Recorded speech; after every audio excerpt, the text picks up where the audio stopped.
When I was first introduced to this concept of Einsteinian time, the nature of it is time is in abundance. Time is relative, right? Einstein created, his theory of relativity. All things are relative, right? Time is relative. Okay, here's a practical example. So an hour with your loved one, an hour with your kids, an hour with your wife, an hour doing jiu-jitsu, an hour strength training, right? Something you enjoy. It feels like a minute. Contrastly, a minute on a hot stove feels like an hour. You put your hand on a hot stove, 1 second probably feels like an hour, but it's still 1 minute. It's all relative, right?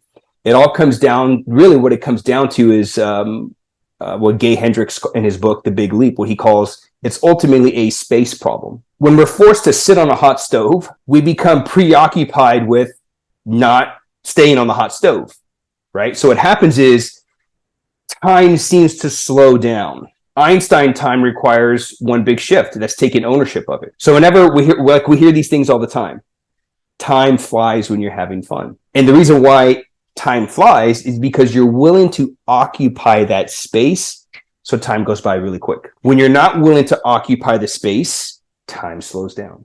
Looking at things through the Einsteinian paradigm is can be very challenging for people to understand because it requires that one big mental paradigm shift, and that is taking full ownership of time, right?